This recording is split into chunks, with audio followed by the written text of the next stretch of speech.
안녕하세요. 시니어 정보마당입니다. 혹시 요즘 걷기 운동하고 계신가요? 많은 시니어 분들이 매일 걷기를 실천하고 계시죠. 걷기만큼 간편하고 좋은 운동도 드물거든요. 하지만 여러분, 그 걷기 운동 정말 제대로 하고 계신 걸까요? 매일같이 걷는데 오히려 무릎이 아프고 허벅지가 당긴다는 분들 많으시죠? 어떤 분은 운동하려고 시작했는데 더 아파졌다고 말씀하십니다. 왜 그럴까요? 바로 잘못된 걷기 자세와 무리한 운동이 원인일 수 있습니다. 걷기는 누구나 쉽게 할 수 있는 운동이지만 그렇기 때문에 오히려 방심하기 쉽습니다. 나이에 따라 체력과 관절의 상태가 다르기 때문에 시니어에게 맞는 걷기 방식이 따로 필요합니다. 그걸 모르고 무작정 많이 걷기만 하면 오히려 건강을 해칠 수 있어요. 특히 무릎. 시니어 분들의 무릎은 연골이 많이 닳아있기 때문에 충격에 아주 민감합니다. 연골은 한번 손상되면 회복이 어렵습니다. 그래서 걷기 운동을 시작하신 분들 중에 무릎이 아파서 포기했다는 이야기를 정말 자주 듣습니다. 왜 이런 일이 벌어질까요? 사실 많은 분들이 걷기 건강이라는 생각에 무작정 걷기만 하세요. 하지만 걷는 자세, 속도, 시간, 이 세 가지 요소를 제대로 맞추지 않으면 오히려 관절에 부담만 주는 셈이죠. 예를 들어볼까요?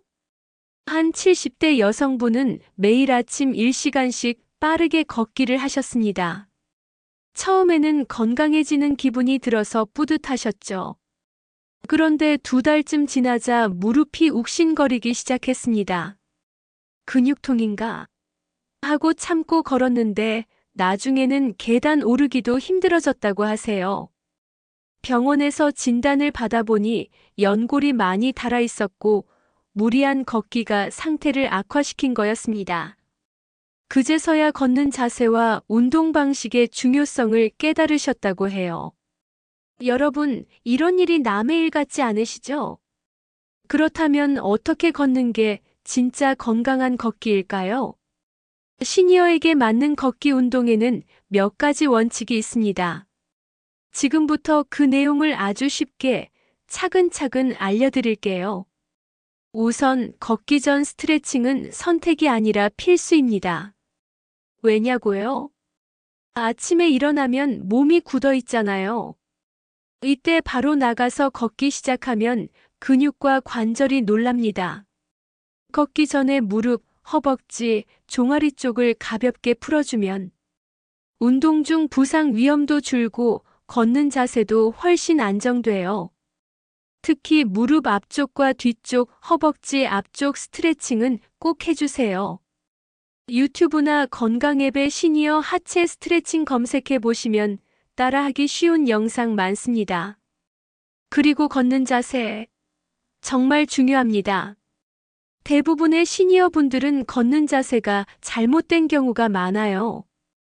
발 전체를 동시에 디디거나 발끝부터 디디는 경우, 무릎을 굽힌 채 걷는 습관 등은 모두 관절에 좋지 않습니다. 정답은 뒤꿈치부터 천천히 닿고 발바닥 전체로 무게를 실으며 발끝으로 밀어내는 방식이에요. 걷기 중 무릎은 너무 과하게 구부리지 말고 자연스럽게 펴는 게 중요합니다.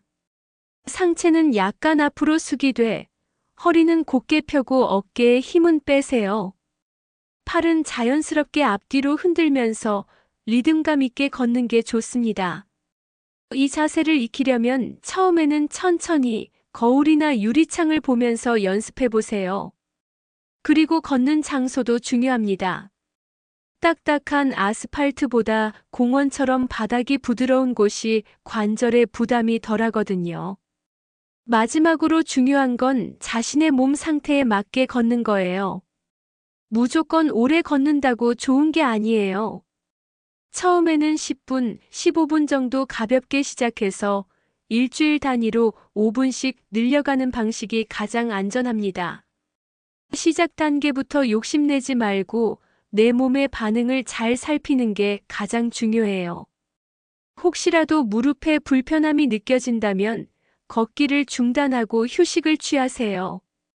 그리고 통증이 계속된다면 꼭 병원에 가서 진료받으셔야 합니다. 이렇게 걷기 전 준비와 올바른 자세만 지켜도 무릎 건강을 크게 지킬 수 있어요. 다음 세션에서는 걷기 후 관리법과 시니어에게 딱 맞는 근력 강화 운동을 알려드릴게요. 이 영상 끝까지 보시면 걷기가 무서운 운동이 아니라 정말 든든한 건강 습관이 될 수 있다는 걸 느끼실 거예요. 앞에서 말씀드린 걷기 전 준비와 걷는 자세, 잘 기억하고 계시죠? 이제는 걷기 후가 더 중요하다는 점 알고 계셨나요? 시니어 분들 중에 운동은 열심히 하시는데 마무리는 그냥 끝내는 경우가 많아요. 운동을 잘 마무리하지 않으면 그날의 노력은 오히려 독이 될 수 있습니다. 운동이 끝나고 집에 돌아오셨다면 가장 먼저 해야 할 건 하체 식히기입니다. 무릎, 종아리, 허벅지에 열이 나 있을 때 그대로 두면 염증 반응이 생기기 쉬워요. 간단하게 얼음찜질을 하거나 냉찜질팩을 10분 정도 대주면 무릎 보호에 큰 도움이 됩니다. 어떤 분들은 운동 후엔 뜨거운 찜질이 좋지 않나요? 라고 묻기도 하세요. 그건 근육통일 때는 맞는 말이지만 무릎처럼 관절 부위엔 냉찜질이 더 효과적이에요. 그리고 걷기 후에는 꼭 가벼운 정리 운동, 즉 쿨다운 스트레칭을 해주세요. 운동 중 수축되었던 근육을 풀어줘야 다음날 통증도 덜하고 관절에도 무리가 덜 갑니다. 특히 종아리 뒤쪽, 허벅지 안쪽을 쭉쭉 늘려주는 동작을 해주면 좋습니다. 이쯤 되면 이런 생각 드실 수도 있어요. 아이고, 걷는 것도 쉬운 일이 아니네. 너무 복잡한 거 아냐? 그 마음 정말 이해합니다. 하지만 걷기는 제대로 하면 정말 큰 효과를 주는 운동이에요. 무릎에 무리만 주지 않도록 주의하면 하루 30분의 걷기로 혈압 조절, 혈당 개선, 기분 안정, 치매 예방까지 가능한 운동이거든요. 그럼 여기서 질문 하나 드릴게요. 왜 하필 무릎이 가장 많이 아플까요? 정답은 우리 몸에서 체중을 가장 많이 받는 관절이 바로 무릎이기 때문이에요. 앉았다 일어설 때, 계단을 오를 때, 평지를 걸을 때도 무릎은 우리 체중의 34배까지 하중을 견디고 있어요. 게다가 나이가 들면서 관절 주변 근육이 약해지고 연골은 점점 닳아가죠. 이 상황에서 걷기 운동을 한다면 무릎은 더 많은 충격을 받게 됩니다. 그래서 반드시 무릎을 보호할 수 있는 근육을 키워야 해요. 여기서 바로 등장하는 게 하체 근력 운동입니다. 이제부터는 시니어 분들이 무릎을 지키면서 할 수 있는 간단한 근력 운동 몇 가지를 알려드릴게요. 전부 집에서도 할 수 있고 도구 없이도 가능합니다. 첫 번째는 의자 스쿼트입니다. 딱딱하지 않은 의자에 앉았다가 일어나는 동작을 10회씩 3세트 해보세요. 주의할 점은 무릎이 발끝보다 앞으로 나가지 않게 천천히 움직이는 겁니다. 허리를 곧게 펴고 배에 힘을 주면 복부까지 같이 단련됩니다. 두 번째는 종아리 들기 운동이에요. 의자나 벽을 짚고 천천히 발 뒤꿈치를 들어 올려주세요. 이걸 15회씩 3세트 반복하면 종아리 근육이 튼튼해져서 걷기 할 때 다리가 더 안정되고 넘어질 위험도 줄어들어요. 세 번째는 무릎 펴기 운동이에요. 의자에 앉아서 한쪽 다리를 천천히 펴고 5초간 유지한 뒤 다시 내리는 걸 반복합니다. 좌우 번갈아 가면서 10회씩 해주세요. 이 운동은 허벅지 앞쪽 근육을 강화해서 무릎에 가해지는 부담을 줄여줍니다. 이 세 가지 운동만 하루 10분씩만 해도 걷기 운동 중에 무릎이 흔들리는 느낌이 줄고 관절이 더 안정된 느낌을 받으실 거예요. 운동을 하다 보면 한 가지에만 집중하게 되는 경우가 많아요. 걷는 게 좋다니까 그것만 해야지 하고 생각하시기 쉽지만 사실 운동은 종합적으로 균형을 맞춰야 더 큰 효과가 납니다. 그래서 걷기 근력 스트레칭. 이 세 가지를 한 세트로 생각하시면 좋아요. 마치 요리를 할 때 불 조절, 재료 손질, 양념이 모두 필요한 것처럼요. 이제 다시 정리해 볼까요? 걷기 운동은 건강을 위한 최고의 방법 중 하나지만 시니어에겐 반드시 준비 운동, 걷는 자세, 걷기 후 회복까지 전부 챙겨야만 효과가 극대화된다는 사실. 그리고 걷기만으로는 부족할 수 있다는 점도 꼭 기억해 주세요. 특히 무릎이 약한 분이라면 걷기 전보다 걷고 난 후가 더 중요할 수 있습니다. 다음 세션에서는 걷기를 할 수 없는 날 혹은 비 오는 날에도 실내에서 할 수 있는 대체 운동과 시니어에게 적합한 하루 운동 루틴을 소개해 드릴게요. 지금까지 보신 분들은 이 다음 내용도 절대 놓치시면 안 됩니다. 자, 이제 걷기 운동을 잘 실천하고 계신 분들에게 또 하나의 질문을 드려볼게요. 비 오는 날엔 어떻게 하세요? 또는 몸이 좀 쑤시거나 바깥에 나가기 힘들 땐 어떻게 하세요? 이런 날에도 운동을 포기하면 아깝잖아요. 그럴 때 필요한 게 바로 실내 대체 운동입니다. 무릎에 무리가 가지 않도록 집안에서도 충분히 효과를 낼 수 있는 운동들이 많습니다. 첫 번째로 추천드리는 건 실내 걷기 스트레칭이에요. 좁은 공간에서도 제자리 걸음 형태로 510분간 걷는 것, 그리고 중간중간 팔을 올리고 내리거나 옆으로 걷는 변형 동작을 추가하면 혈액순환이 활발해지고 땀이 살짝 날 정도로 운동 효과도 있어요. 두 번째는 수건 짜기 스트레칭입니다. 이건 무릎보다 손과 어깨, 등 근육에도 도움이 되는 운동인데요. 양손에 수건을 잡고 수건을 쥐어짜듯 천천히 비틀면서 팔을 펴주세요. 이 동작을 10회 반복하면 전신의 긴장이 풀리면서 몸이 한결 가벼워질 거예요. 세 번째는 벽 짚고 다리 들기입니다. 벽이나 안정적인 가구를 잡고 한쪽 다리를 뒤로 천천히 들어 올렸다가 5초간 유지 후 내리는 동작을 번갈아 합니다. 이건 엉덩이 근육과 허벅지 뒤쪽을 단련시켜 걷기 자세 안정에 큰 도움이 됩니다. 이렇게 실내에서도 간단한 동작만 잘 이어가면 하루 운동량을 충분히 채울 수 있어요.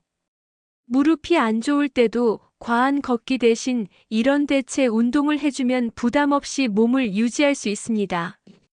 그런데 여기서 중요한 사실 하나 더 알려드릴게요. 운동도 좋지만 회복은 더 중요하다는 것. 회복이 잘 돼야 다음 운동이 의미가 있는 거예요. 여러분, 혹시 이런 적 없으세요?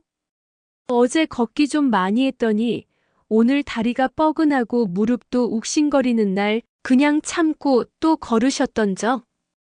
그런 날은 운동을 쉬셔야 합니다. 쉬는 것도 운동이라는 말 들어보셨죠? 특히 시니어에게는 이 말이 더 중요합니다. 회복을 돕는데 가장 효과적인 건 잠입니다. 충분히 자고 물을 많이 마시고 단백질 위주의 식사를 하는 것. 이게 무릎 연골과 근육을 다시 회복시키는 핵심입니다.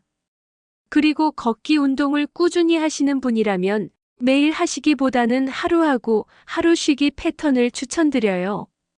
이렇게 하면 관절에 무리가 덜 가고 오히려 체력은 더 좋아집니다. 마치 텃밭 가꾸는 거랑 비슷해요. 물도 주고 햇볕도 쬐게 해주지만 너무 과하면 뿌리가 썩는 것처럼 우리 몸도 적절한 휴식이 필요하답니다. 지금까지 말씀드린 내용을 잘 정리해 볼까요? 하루 30분 적절한 강도의 걷기 운동. 걷기 전후 스트레칭과 냉찜질. 무릎 보호를 위한 하체 근력 운동. 실내 대체 운동 활용, 그리고 주기적인 휴식과 회복 습관. 이 5가지를 지키면 무릎 건강은 물론 전체적인 체력과 면역력도 눈에 띄게 좋아질 수 있어요. 걷기 운동이 무서운 게 아니라 걷기 운동을 잘못하는 게 무서운 겁니다. 이걸 제대로 알고 실천하면 걷는 걸 멈출 이유가 없습니다. 오히려 오늘보다 내일이 더 가벼워질 거예요. 다음 마지막 세션에서는 걷기 운동을 오랫동안 꾸준히 할 수 있는 마음관리법, 동기부여 팁, 그리고 실제 시니어분들의 경험담을 소개해 드릴게요. 이 이야기를 듣고 나면 나도 지금 당장 운동화를 꺼내야겠다. 그런 마음이 절로 생기실 겁니다. 자, 이제 마지막으로 걷기 운동을 꾸준히 이어가기 위한 비결을 나눠볼게요. 운동은 하루 이틀만 잘한다고 효과가 나는 게 아니잖아요. 문제는 꾸준히 하기가 너무 어렵다는 거예요. 처음엔 의욕 있게 시작했지만 비 오는 날, 컨디션 안 좋은 날, 약속이 있는 날. 이런 날이 하나둘 생기면 자연스럽게 끊기고 어느 순간 운동화가 구석에 처박히게 됩니다. 그래서 저는 여러분께 마음 습관을 먼저 다잡으시라고 말씀드리고 싶어요. 첫 번째, 운동 목표를 숫자가 아닌 기분으로 정하세요. 예를 들어 하루 1시간 걷기 대신 오늘도 시원하게 몸을 풀어보자. 이렇게 스스로에게 말을 걸듯이 목표를 설정해 보세요. 왜냐하면 숫자는 못 채우면 실망감이 따라오고 기분은 채우지 못해도 시도한 나를 칭찬할 수 있거든요. 두 번째, 걷는 시간을 나만의 힐링 시간으로 바꿔보세요. 음악을 듣거나 새소리를 느끼거나 혹은 나무를 바라보면서 잠깐이라도 세상과 연결된 기분을 느껴보세요. 이 시간은 단지 운동이 아니라 나를 위한 작은 휴식이자 선물이라는 걸 느껴야 걷는 게 의무가 아니라 기쁨이 됩니다. 세 번째, 함께 걷는 사람을 만들어 보세요. 이웃, 가족, 동네 친구 누구라도 괜찮습니다. 사람은 함께할 때 더 오래 갑니다. 어떤 시니어분은 매일 오전 9시에 친구와 약속을 정해놓고 같은 공원을 돌면서 이야기도 나누고 운동도 하신대요. 운동이 아니라 수다 시간이 되는 날도 있지만 그것도 걷는 습관을 만드는데 큰 도움이 된다고 해요. 마지막 네 번째, 나 자신을 자주 칭찬하세요. 걷기를 꾸준히 한 날엔 스스로에게 말해주세요. 오늘도 잘 걸었어. 내 몸이 고맙다고 말하네. 이런 말을 매일 해보면 진짜로 운동이 즐거워집니다. 어느 날은 무릎이 뻐근할 수도 있고 어느 날은 컨디션이 안 좋을 수도 있지만 그런 날도 내 몸이 보내는 신호니까 귀 기울여주고 쉬어주고 다시 시작하면 됩니다. 걷기 운동은 여러분을 배신하지 않습니다. 조금씩 천천히 하지만 확실하게 여러분의 몸과 마음을 변화시킵니다. 실제로 68세이신 한 분은 당뇨 수치가 높아져서 병원에서 걷기를 권유받았고 하루 15분씩만 시작했어요. 처음엔 발바닥도 아프고 무릎이 불편했지만 걷기 전에 스트레칭하고 하체 운동을 조금씩 병행하면서 지금은 하루 40분씩 걷고도 피곤하지 않다고 하십니다. 게다가 혈당 수치도 안정되고 무릎 통증도 거의 사라졌다고요. 무엇보다 마음이 훨씬 밝아지고 내가 뭔가를 해내고 있다는 느낌이 들어서 좋다고 하세요. 이게 바로 걷기 운동의 힘이에요. 영상 마무리하면서 여러분께 꼭 드리고 싶은 말씀이 있습니다. 건강은 멀리 있는 게 아닙니다. 비싼 병원, 좋은 약, 특별한 치료보다 매일의 작은 실천이 내 몸을 바꾸고 내 삶을 바꿉니다. 오늘 영상 기억하시고 지금 당장 운동화를 꺼내보세요. 그리고 집 앞 공원, 동네 골목, 아파트 복도라도 좋습니다. 한 발 또 한 발 내딛는 것. 그게 바로 여러분 건강의 시작입니다. 지금까지 시니어 정보마당이었습니다. 이 영상이 도움이 되셨다면 좋아요와 구독 부탁드리고요. 댓글에 걷기 도전합니다. 한마디 남겨주세요. 여러분의 실천이 누군가의 시작이 될 수도 있으니까요. 다음 영상에서는 시니어 분들을 위한 관절에 좋은 음식, 식단 팁을 알려드릴 예정이에요. 알림 설정 해두시면 바로 받아보실 수 있습니다. 오늘도 건강한 하루 되세요. 감사합니다.